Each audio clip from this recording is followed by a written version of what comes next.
Llegamos al capítulo número 7 del libro de Apocalipsis. Hemos estado viendo a lo largo de este viaje y espero que para ahorita ya lo recordemos muy bien.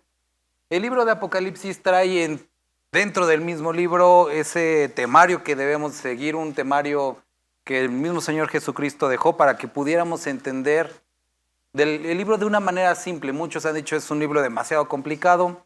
No lo es si seguimos la línea que dejó el mismo Jesucristo.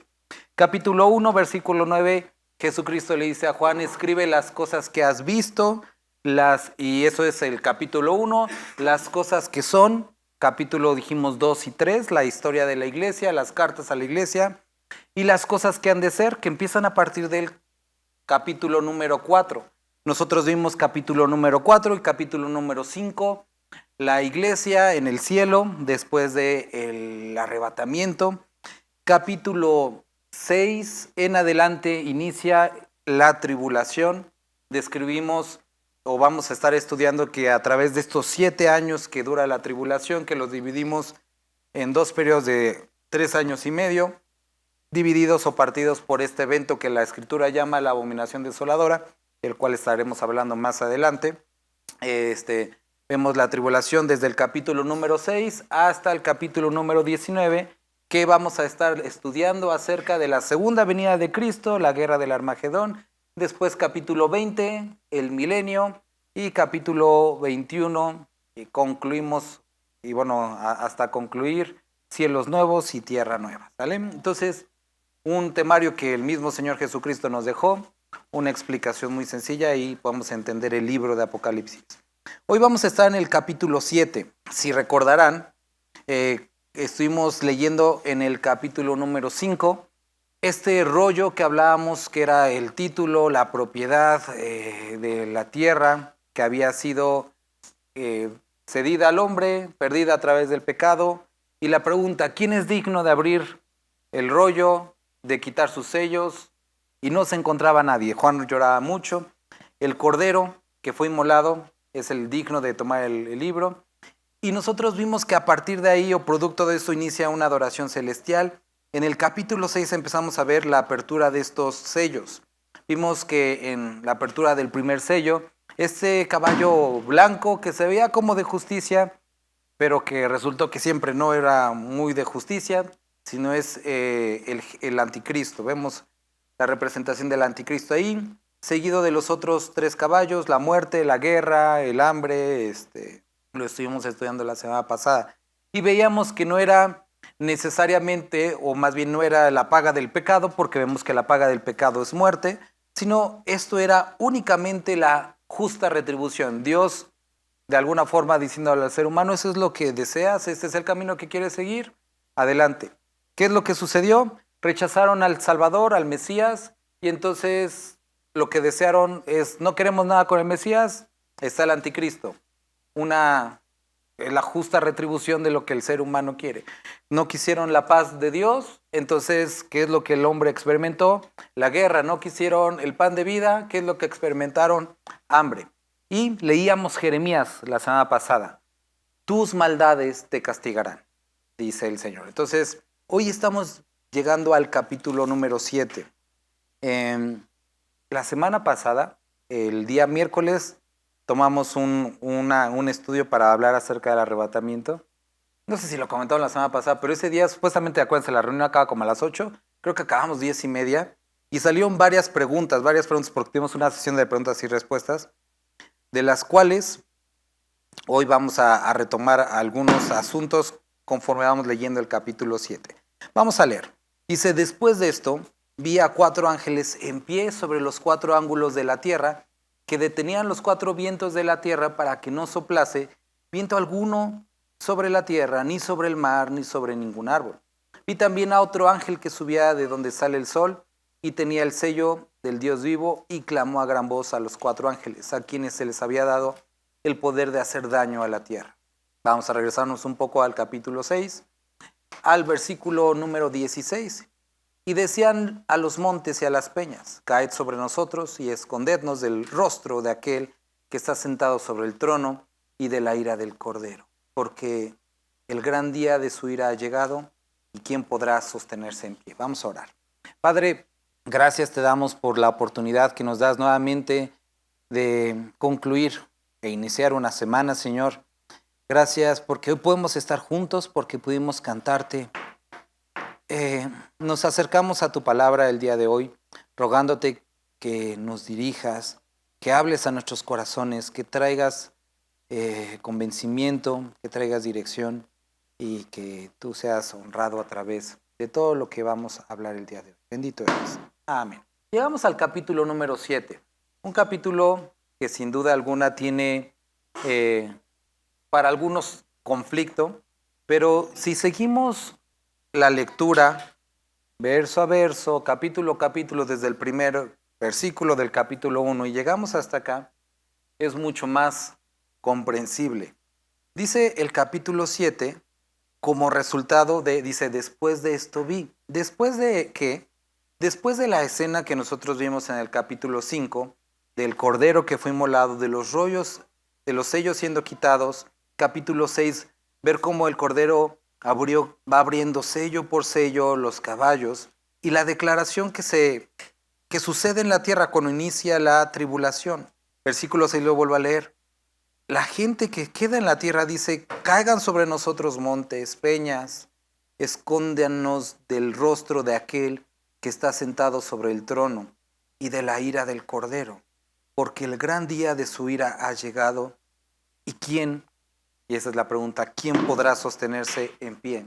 Leímos las 2 semanas pasadas que la respuesta a esta pregunta está primera en Tesalonicenses. Y describía, cuando leíamos en Tesalonicenses, que la iglesia no fue puesta para ira, sino para salvación. Entonces, ¿quién puede sostenerse en pie durante ese tiempo? Primero, la iglesia. ¿Por qué?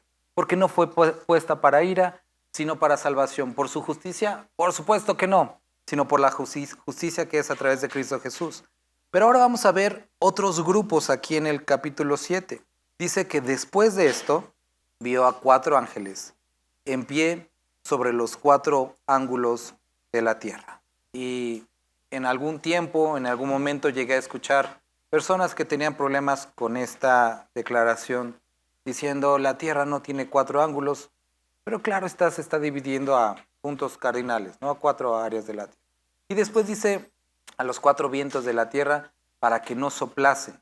Cuando leemos Jeremías, te dejo de tarea capítulo 55, capítulo 49, utiliza esta misma figura narrativa, hablando o describiendo los vientos, utilizando la referencia de los vientos hacia el juicio, que es justamente lo que estamos viendo aquí. Entonces, estos 4 ángeles les había sido dada autoridad, como lo dice aquí, de cómo administrar este juicio sobre la tierra. Pero dice que hay otro ángel, vi otro ángel que subía de donde sale el sol y tenía el sello del Dios vivo.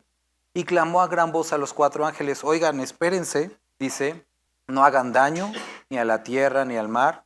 Dice versículo 3, no hagáis daño a la tierra, ni al mar, ni a los árboles, hasta que hayamos sellado en sus frentes a los siervos de nuestro Dios. Uno de los asuntos que muchas personas relacionan rápidamente cuando se habla del libro de Apocalipsis es la marca de la bestia. Pero antes de la marca de la bestia, nosotros podemos ver aquí, capítulo 7, una marca mucho más importante de la cual podemos encontrar referencia tanto en el Antiguo Testamento como en el Nuevo Testamento. Me gustaría que pudiéramos leer Ezequiel capítulo 9. En el libro de Ezequiel, cuando Israel estaba a punto de ir al cautiverio, nosotros podemos ver una historia que es muy relevante para que podamos entender el día de hoy. Lo que pasa es que el pecado había, la idolatría, la inmoralidad, había colmado a Israel. Y Dios está listo para traer retribución al pueblo. Y en el capítulo 9 dice, clamó en mis oídos con gran voz diciendo, los verdugos de la ciudad han llegado, y cada uno trae en su mano un instrumento para destruir. Dice, bueno, desde el 1 vamos a leer, dice, clamó en mis oídos con gran voz diciendo, los verdugos de la ciudad han llegado, y cada uno trae en su mano su instrumento para destruir. Y aquí que 6 varones venían del camino de la puerta de arriba, que mira hacia el norte, y cada uno traía en su mano instrumento para destruir, y entre ellos había un varón vestido de lino, el cual traía en su cintura un tintero de escribano. Y entrados se pararon junto al altar de bronce, y la gloria de Dios de Israel se elevó de encima del querubín sobre el cual había estado al umbral de la casa. Y llamó Jehová al varón vestido de lino, que tenía a su cintura el tintero de escribano, y le dijo: pasa por en medio de la ciudad, por en medio de Jerusalén, y pones una señal en la frente a los hombres que gimen y que claman a causa de todas las abominaciones que se hacen en medio de ella. Y a los otros dijo, oyéndolo yo: pasad por la ciudad en pos de él, y matad, no perdone vuestro ojo, ni tengáis misericordia, matad a viejos, jóvenes, vírgenes, niños, mujeres, hasta que no quede ninguno. Pero a todo aquel sobre el cual hubiere señal, no os acercaréis, y comenzaréis por mi santuario. Comenzaron pues desde los varones ancianos que estaban delante del templo, y les dijo: contaminad la casa y llenad los atrios de muertos, salid. Y salieron y mataron en la ciudad. Aconteció que cuando ellos iban matando y quedé yo solo, me postré sobre mi rostro y clamé y dije: Señor Jehová, destruirás a todo el remanente de Israel, derramando tu furor sobre Jerusalén. Y si quieres seguir leyendo la historia, la puedes leer en casa. Pero lo que está sucediendo aquí es que se había colmado la maldad, y entonces vemos aquí una imagen en el Antiguo Testamento de algo similar, en la que Dios trae juicio sobre Jerusalén, e incluso dice: vamos a empezar con el templo, con los que se creen más santos, con los que van a las reuniones. Y Dios le dice en esta visión que está teniendo Ezequiel, a aquel que tenía el tintero: marca aquellos que claman en contra de las obras abominables, que están buscando la justicia. ¿Por qué decimos esto? Vamos a regresar a Apocalipsis. Dice: no hagáis daño a la tierra, ni al mar, ni a los árboles, hasta que hayamos sellados en sus frentes a los siervos de nuestro Dios. Y oí el número de los sellados, 144,000 sellados, de todas las tribus de los hijos de Israel. De la tribu de Judá, 12,000 sellados. De la tribu de Rubén, 12,000 sellados. De la tribu de Gad, 12,000 sellados. ¿Alguien puede leer 6 y 7? Entonces dice, el último, de la tribu de Benjamín, 12,000 sellados. Esta porción entonces empieza a describir que inician los juicios sobre la tierra, esta retribución. Pero justo antes de que empiece el juicio, Dios, uno de los ángeles enviado por Dios dice: espérense, porque primero vamos a sellar, y aquí dice un número en específico, 144,000, y hasta este momento, hasta este punto, no sabemos cuál es la razón por la cual se están sellando, solamente que son 144,000, los identifica claramente, aquí lo dice con judíos, y menciona no solamente eso, sino que, como Dios queriendo ser mucho más específico, nos dice que son 12,000 sellados, y empieza a describir cada una de las tribus. Si a lo mejor son un tanto observadores, se darán cuenta que esta distribución de tribus no es la que generalmente se utiliza, y que falta una tribu entre estas. Podemos ver, por ejemplo, primero la de Judá, Rubén, Gad, Aser, Neftalí, Manasés, que es uno de los hijos de José, que generalmente José no aparece, pero en esta distribución se aparece. Vemos a Leví, Semón, Isaacar, Zabulón, Benjamín, ¿y quién falta? La tribu de Dan. Qué bueno que hicieron su tarea, hermanos. Entonces, aquí dice que, aquí no está la tribu de Dan, y entonces vuelvo a repetir. Nos dice que antes de que inicie ese juicio, primero van a ser sellados estos 144,000. Nos dice que son hijos de Israel, y lo vuelvo a leer, dice: ¿cómo sabes que es eso? Aquí dice de las tribus de los hijos de Israel, y no solamente eso, sino nos da como la cantidad exacta de cada tribu. A lo largo de los años, como les decía, esta porción, muchos se han atribuido o han dicho: es que nosotros somos estos 144,000 sellados. Inicialmente, el mormonismo decían que eran los 144,000 sellados. Creció el grupo y tuvieron que redefinir esta interpretación. Hablando un día con testigos de Jehová, ellos me decían: es que nosotros somos parte de esos 144,000 sellados. Y yo les presentaba, es el conflicto de: ya tienen muchos años los testigos de Jehová funcionando por varias partes. Yo creo que ya se llenó el cupo de los 144,000. Y le pregunté a esta persona, ¿crees tú realmente que seas uno de los 144,000? Dice, pues a lo mejor. Le digo, ¿a poco no crees que haya 144,000 mejores que tú? Dice, bueno, no, eso sí. Entonces ya te amolaste. Dice, no, pues igual sí, ya no soy de los 144,000. Pero de todas maneras me va a tocar algo, me decía. Entonces, también una porción de adventistas y otras sectas se han atribuido a ser estos 140. ¿Quiénes son estos 144,000? ¿Cuál es el propósito? Vamos a estudiar más acerca del propósito cuando lleguemos al capítulo 14. Hoy no vamos a ver toda la descripción del propósito. Nada más vamos a capítulo 14. Dice que estos 144,000 más adelante cantan delante del trono de Dios. Y nos dice que estos 144,000, bueno, ahí ya fueron redimidos de la tierra. Y dice, estos son los que no se contaminaron con mujeres, pues son vírgenes. Estos son los que siguen al Cordero por donde quiera que va. Estos fueron redimidos de entre los hombres como primicias para Dios, para el Cordero, y en sus bocas no fue hallada mentira, pues son sin mancha delante del trono de Dios. Entonces, estos 144,000, que este capítulo identifica como judíos y nos describe de qué tribu son, nos dice que tienen otra particularidad, son hombres que siguen al Cordero, es decir, que hablan acerca de Dios, cuyo propósito es esto, el evangelismo en ese tiempo, y que no se contaminaron con este mundo. Me gustaría que antes de entrar a este capítulo, la explicación que vamos a tener, pudiéramos ir a Romanos capítulo 11. Y si quieres también ahí anota el 10 para que también puedas leerlo. Versículo 11, versículo 1. Digo pues, ¿ha desechado Dios a su pueblo? En ninguna manera, porque también yo soy israelita. Vuelvo a repetir, versículo 1. Digo pues, ¿ha desechado Dios a su pueblo? En ninguna manera, porque también yo soy israelita. ¿Qué es Pablo? De la descendencia de Abraham, de la tribu de Benjamín. No ha desechado Dios a su pueblo, el cual desde antes conoció. ¿O no sabéis que dice de Elías la escritura, cómo invocaba a Dios contra Israel diciendo, Señor, a tus profetas han dado muerte y a tus altares han derribado, y solo yo he quedado, procuran matarme? Pero, ¿qué le dice la divina respuesta? Me he reservado 7,000 hombres que no han doblado rodilla delante de Baal. Así también aún en este tiempo ha quedado un remanente escogido por su gracia. Y sí, por gracia, ya no es por obras. De otra manera, la gracia ya no es gracia. Y si por obras ya no es gracia, de otra manera la obra ya no es obra. ¿Qué pues? ¿Lo que buscaba Israel no lo ha alcanzado? ¿Pero los escogidos sí lo han alcanzado? ¿Y los demás fueron endurecidos?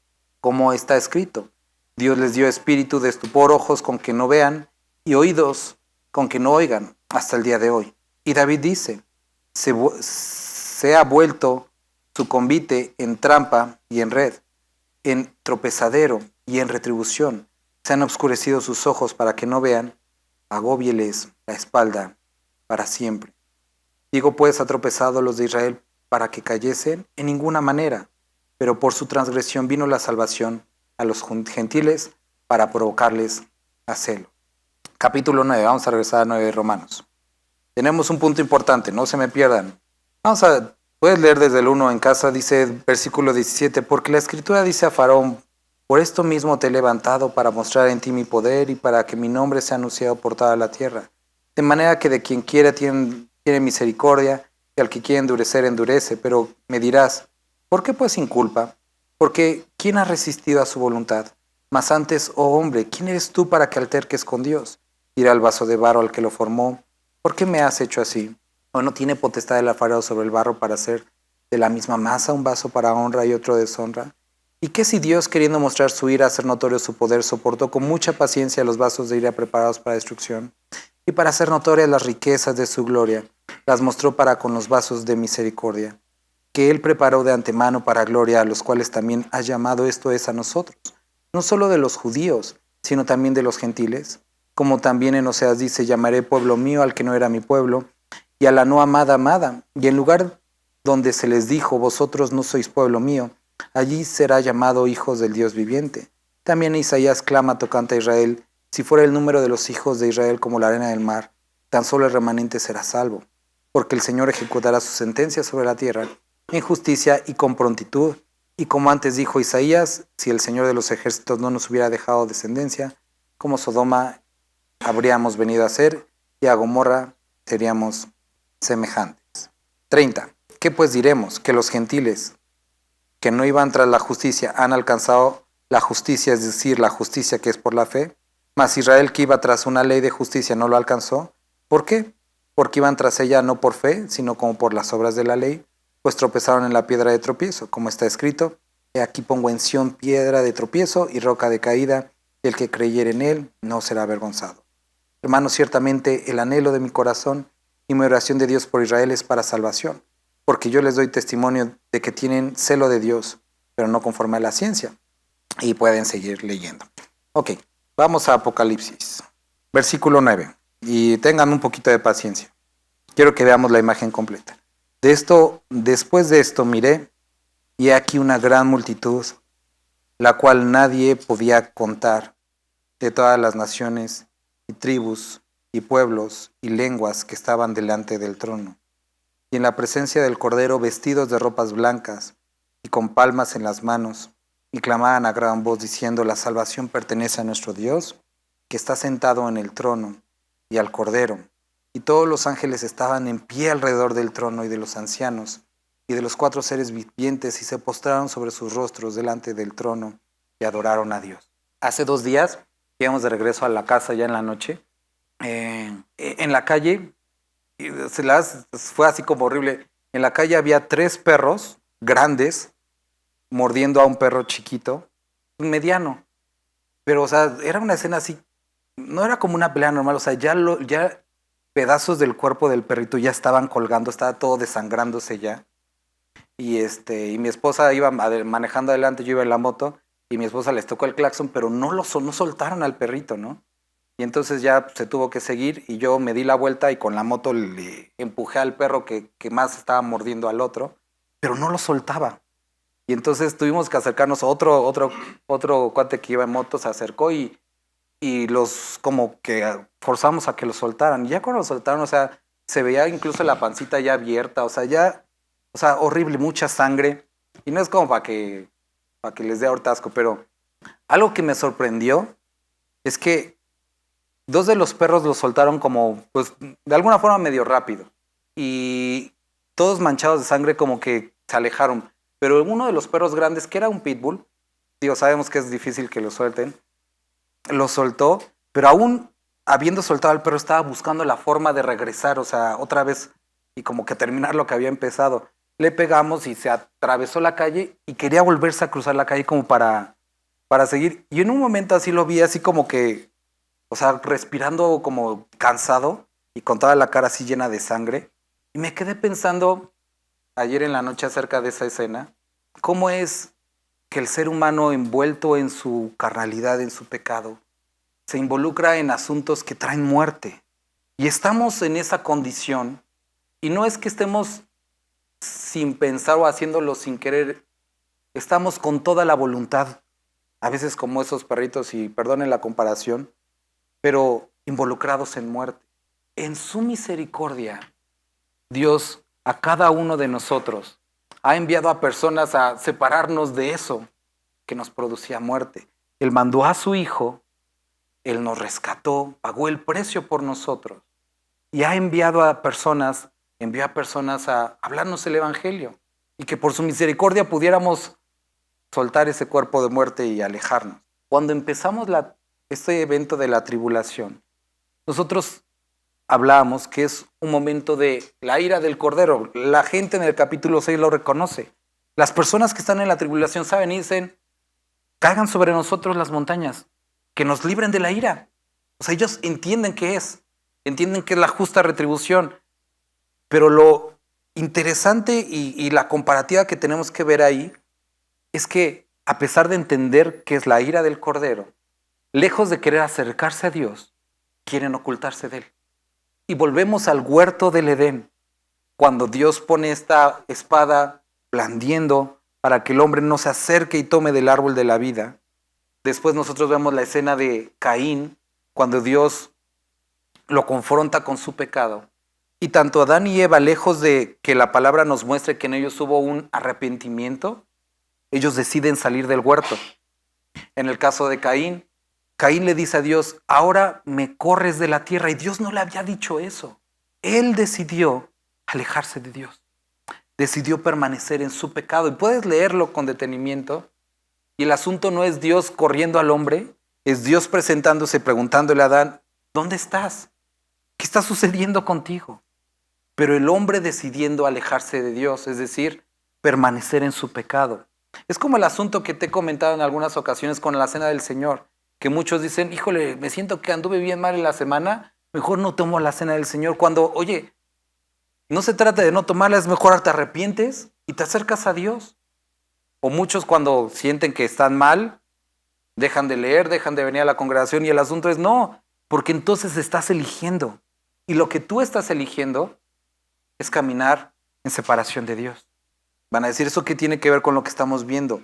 Tiene que ver todo, porque aún que está sucediendo todo este juicio sobre la tierra, lo que vemos descrito aquí es que Dios quita la iglesia, lleva a la iglesia, pero Él levanta a 144,000 personas, judíos, para continuar esta obra, alcanzar al pueblo judío y predicar a las personas que se quedaron en la congregación. ¿Qué es lo que nosotros, digo en la congregación no, en el mundo? ¿Qué es lo que nosotros vemos a partir del versículo 9? Vemos que aparecen en el cielo o empiezan, o Juan ve en el cielo a una multitud grande, que es las personas que empiezan a salir de la tribulación. ¿Qué es lo que quiere decir eso? Que aún durante el periodo de la tribulación hay misericordia. Dios de misericordia, Padre de consolación, levantando a 144,000 personas para seguir compartiendo el evangelio. Y personas muriendo en la tribulación y llegando a la presencia de Dios. Eso es misericordia. Ahora, ¿qué con estas 144,000? Vamos a ir cerrando estas partes. Primero, algunos han tenido conflictos con decir, bueno, ¿es literal? Aquí no hay algo que nos diga que no es literal. ¿Cómo es que ellos pueden ser de las tribus de Israel si las tribus de Israel ya se perdieron? Por supuesto, cuando fue la destrucción del templo, se destruyeron los registros y era o es imposible que alguien pueda asegurar o trazar su linaje desde Abraham o desde David, como lo vemos en el caso con Jesucristo, porque los registros fueron destruidos. Pero hay algunas consideraciones que esta semana me puse a checar y que a lo mejor no las comentábamos el miércoles pasado. Número 1, a pesar de que los registros o que después del exilio muchos aseguran que las tribus de Israel se perdieron, nosotros podemos, por ejemplo, ver a Jesucristo en el Evangelio de Lucas y en el Evangelio de Marcos, usando indistintamente el adjetivo israelitas y judíos. Van a decir, ¿eso qué tiene que ver? Guárdate eso. Vemos también, por ejemplo, a la profetisa, cuando Jesucristo es traído como bebé al templo, ella dice que era de la tribu de, ¿te acuerdas? Aser, haciendo referencia a su linaje. Podemos ver desde el libro de Éxodo, en el libro de Josué, en el libro de Jueces, como muchas de las tribus, cuando, por ejemplo, en el caso de la tribu de Dan, cómo se movió del norte al sur, y vemos que las tribus cuando enfrentaban problemas se iban hacia el sur, y muchas de ellas radicaron cerca de Jerusalén. Van a decir, ¿qué tiene que ver esto? Vamos a Ezequiel capítulo 37 para que podamos entender a qué se refiere esto. En Ezequiel capítulo 37 hay una profecía. Primero del versículo 1 al 14, el valle de los huesos secos.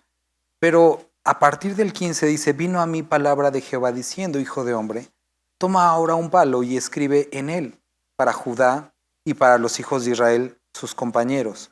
Toma después otro palo y escribe en él para José, palo de Efraín, y para toda la casa de Israel, sus compañeros. Júntalos luego el uno con el otro para que sean uno solo, y serán uno solo en tu mano. Y cuando te pregunten los hijos de tu pueblo diciendo, ¿no nos enseñarás qué te propones con esto? ¿O qué significa toda esta onda de los palos? Diles, así ha dicho Jehová el Señor, he aquí yo tomo el palo de José, que está en la mano de Efraín, y en las tribus de Israel sus compañeros, y los pondré con el palo de Judá, y los haré un solo palo, y serán uno en mi mano, y los palos sobre los que escribas estarán en tu mano delante de sus ojos, y les dirás, así ha dicho el Jehová el Señor.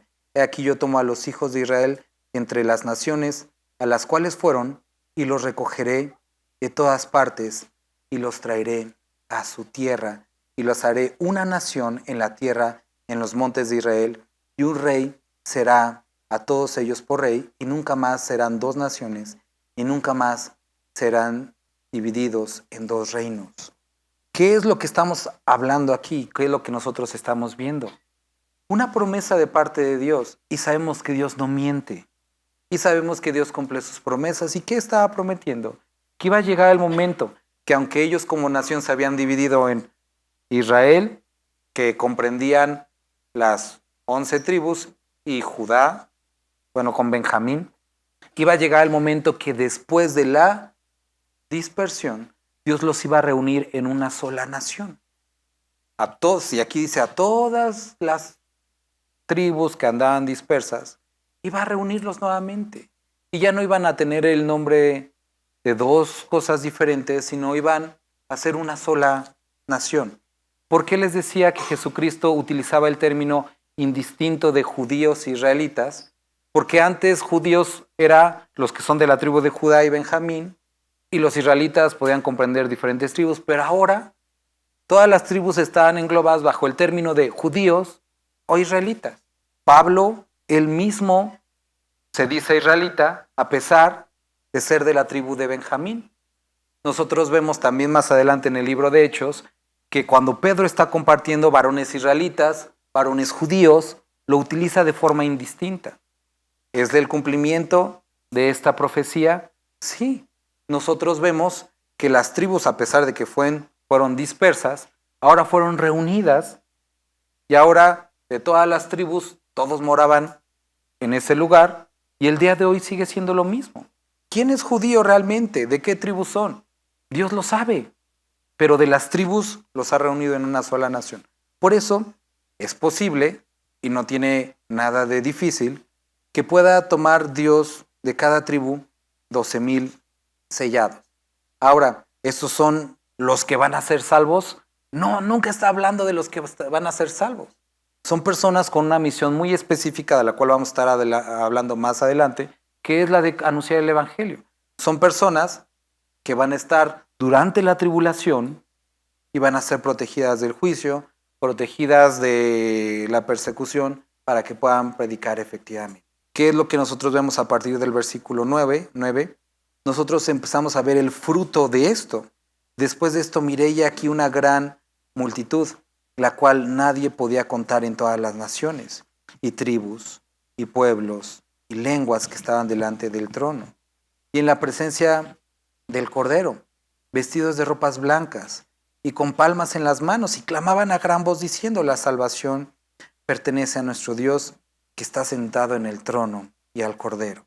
Y todos los ángeles estaban en pie alrededor del trono, y los ancianos, y de los 4 seres vivientes, y se postraron sobre sus rostros delante del trono, y adoraron, diciendo amén, la bendición y la gloria y la sabiduría, y la acción de gracias, y la honra y el poder y la fortaleza, sean a nuestro Dios por los siglos de los siglos. Amén. Entonces uno de los ancianos habló diciéndome, estos que están vestidos de ropas blancas, ¿quiénes son? ¿Y de dónde han venido? Yo le dije, Señor, tú lo sabes. Y él me dijo, estos son los que han salido de la gran tribulación y han lavado sus ropas y las han emblanquecido en la sangre del Cordero. Hermanos, aún en este tiempo, aún en ese tiempo, habrá misericordia para aquellos que confiesen el nombre del Señor. ¿Qué es lo que nosotros vemos descritos en una de las primeras predicaciones de Pedro después de ser lleno del Espíritu? Él cita la profecía de Oseas, donde dice que en los postreros tiempos derramaré de mi Espíritu. Y entonces dice, y todo el que invoque el nombre del Señor será salvo. Y está hablando de este tiempo, está hablando del final de los tiempos, donde habrá posibilidad de arrepentimiento. Ahora, me gustaría que pudiéramos notar algo aquí muy importante. Hay muchas personas, hay muchos, Sí, personas que a lo mejor iban a la iglesia, a lo mejor habían escuchado, pero que durante ese tiempo se quedaron, porque nunca recibieron a Cristo Jesús, porque nunca lo hicieron su Señor. Y entonces durante ese tiempo, cuando empiezan a ver toda la persecución y todo eso, pues se vuelven al Señor. Y vemos aquí que Dios es misericordioso con ellos. ¿Qué quiero que entendamos? ¿O qué necesitamos ver aquí? Esto es lo que hacen el conflicto, la persecución en la vida de las personas. Todos nosotros tenemos familia, todos nosotros tenemos amigos que no han recibido al Señor y que a muchos de ellos les hemos hablado, a muchos de ellos les hemos explicado, nos hemos hasta enojado, distanciado de ellos por hablarles. Pero sabes, a lo mejor no para todos a lo mejor les gusta esto, pero sabes, hay una esperanza en esto. Que si tú tuvieras hijos, hermanos, padres, amigos, que no quieren aceptar al Señor y que el tiempo los alcance y que tengan que estar en la tribulación, van a ser alcanzados. Y eso es una esperanza, si no por las buenas, por las malas. Pero aún ahí habrá misericordia y este es el Dios misericordioso que tenemos. Pero ¿dónde está la misericordia con todos esos juicios? Aún en medio de la ira hay oportunidad para salvación. Ahora, nuestra confianza es que Cristo venga por nosotros hoy. Esa es nuestra esperanza. Pero hemos estudiado que la hora nadie la sabe. Pero ¿qué podemos tomar de aquí un principio? Que hay personas que entienden a través de la predicación. Hay personas que necesitan pruebas y problemas y dificultades.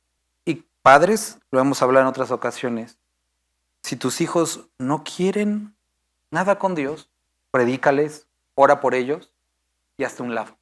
Deja que Dios trate con ellos. Porque si tú sigues entremetiéndote en lo que Dios está haciendo con ellos, estás privando que ellos sean alcanzados. Muchas veces les queremos quitar el sufrimiento y el dolor. Esposas, y tú has orado y has hablado con tu esposo, pero él no quiere acercarse a Dios, hazte a un lado. Deja que Dios trate con tu esposo. Esposos, si tu esposa no quiere acercarse, hazte a un lado. Dios tiene muchos mejores métodos. Dios sabe. Dios es misericordioso.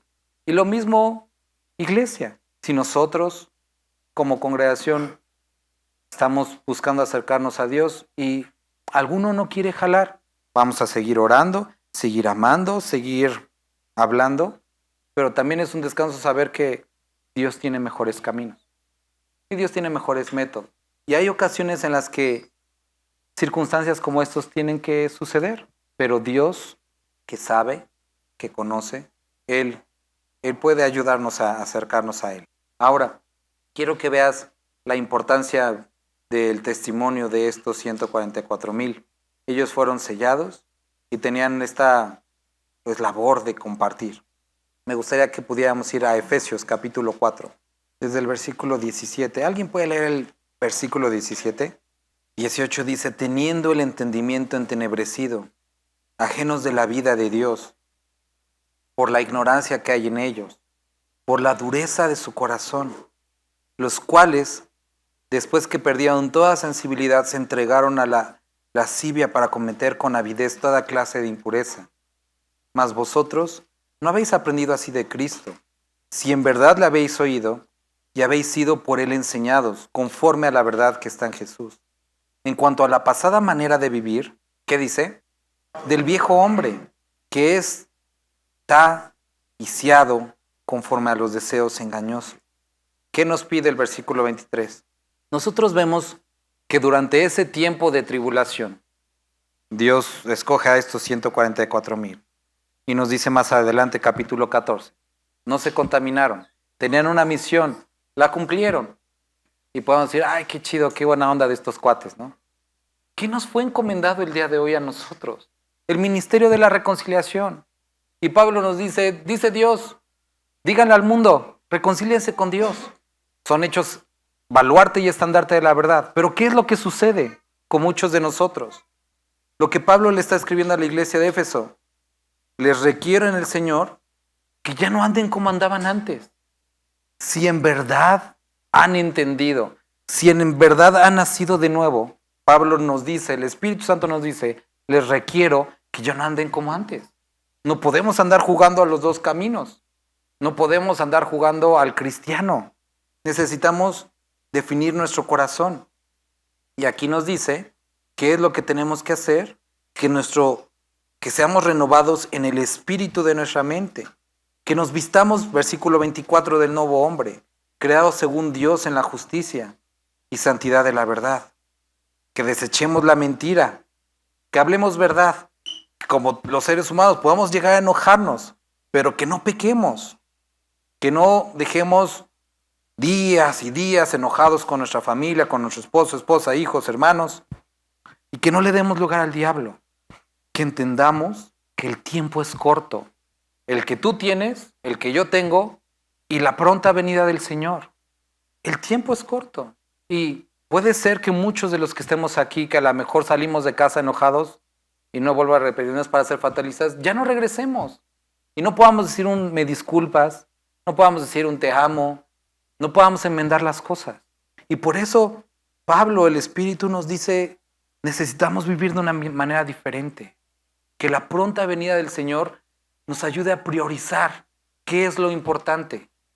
Hermanos, ahorita les decía a los hermanos allá en el Oriente, la iglesia el día de hoy está llena de congresos, discipulados, pláticas, conferencias, campamentos. Y yo incluso le decía a mi esposa, yo ya estoy harto de esas cosas. O sea, son bonitos la organización, pero el asunto es que muchos de los que estamos aquí ya sabemos. Y muchos de los que estamos aquí podrían enseñar. ¿Y qué pasa con todo eso que hemos aprendido? Muchos de aquí podrían decir, es que ya tengo 5 años de creyente, tengo 20 discipulados, 20 años de creyente, 30 años de creyente. Y estamos cumpliendo la encomienda que nos dio el Señor de ser luz, porque vemos al mundo cada vez yendo a peor. Y vemos una iglesia que está cómoda aprendiendo. Y que tristemente a lo mejor se ve un poco como la de Timoteo, cuando dice que siempre están aprendiendo y nunca pueden aprender. Y que hablan de amor que no viven, de un gozo que no tienen, de una paz que no exhiben. Y entonces, ¿qué es lo que estamos haciendo? Dice versículo 27, no deis lugar al diablo. Pero cómo nos encanta escucharlo. A pesar de que sabemos que es mentiroso, que quiere destruirnos. El que hurtaba, no hurte más. Ayer, sí fue ayer, fui con mis hijos a comprarles algo de comer en Cruz del Sur. Y entonces cuando pagué con un billete de 200 y me dieron de cambio uno de 100 y lo metí a mi bolsa, pero se me cayó el billete. Y una señora, la que nos empacó las cosas del Chedraui, ya le di, se me cayó el billete porque saqué monedas para darle a ella, digo, los que te empacan, ¿no? Que no me empacó nada, pero de todas maneras le di. Y entonces ya me dijo, ay, qué bonito niño, quién sabe qué, ¿no? Porque iba mi hijo y todo eso. Ya voy caminando y íbamos caminando hasta la salida, o sea, era un tramo largo y corre y me alcanza. Y a mí se me hizo raro que me alcanza, dije, a lo mejor algo se me cayó, hasta ahí no me había dado cuenta del billete. Y le dice a Sofi, hace así como si me diera algo y le dice a Sofi, tus agujetas, pequeña, porque te vas a caer. Y ya se regresa. Yo dije, ay, corrió hasta acá para decirle a mi hija de las agujetas. Pero no, ya después entendí, metí mi mano porque no traía más y no traía el billete. Dije, seguramente se me cayó el billete. Y hizo toda esa como que me lo iba a dar para que no le dijera nada a la cajera, pero nada más vino a hacer el asunto y se regresó. Bueno, no sé, me entendieron. El asunto es que, ¿cómo somos fáciles para engañar? ¿Cómo somos fáciles para contaminarnos?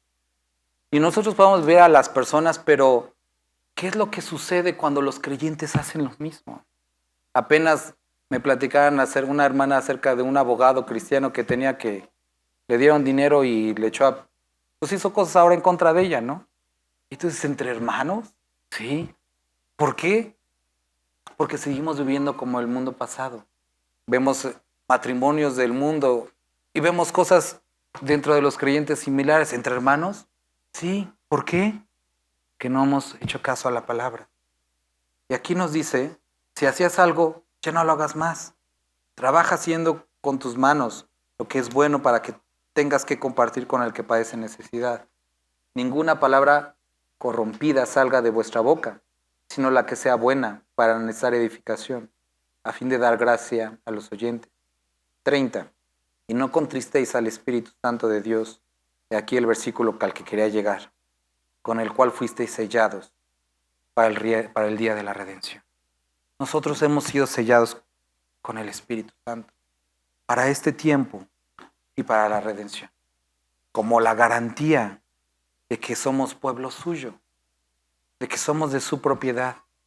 Él ve este sello, nosotros a lo mejor no lo vemos, el enemigo sabe que le pertenecemos.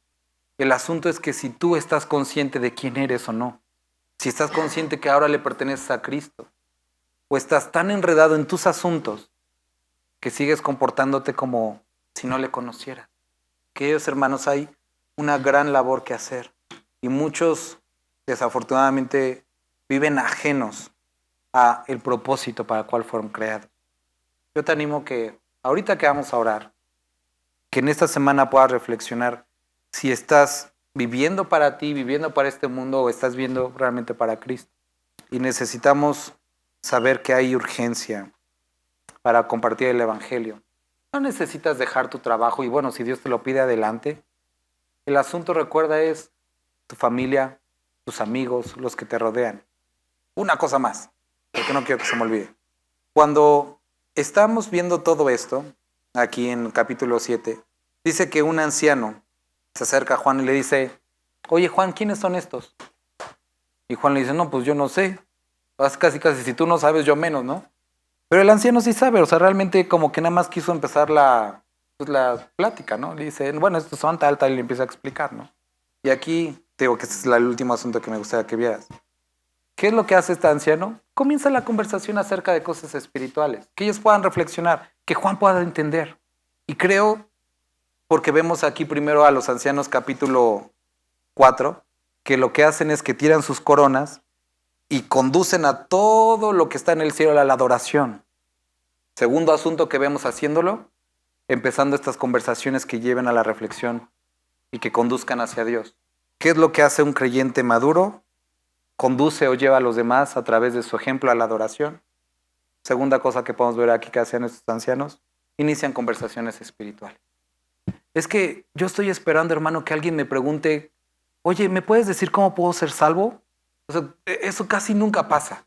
Si tú estás esperando que llegue una persona en tu trabajo y diga, oye, ¿tú eres cristiano porque me gustaría saber acerca de la salvación?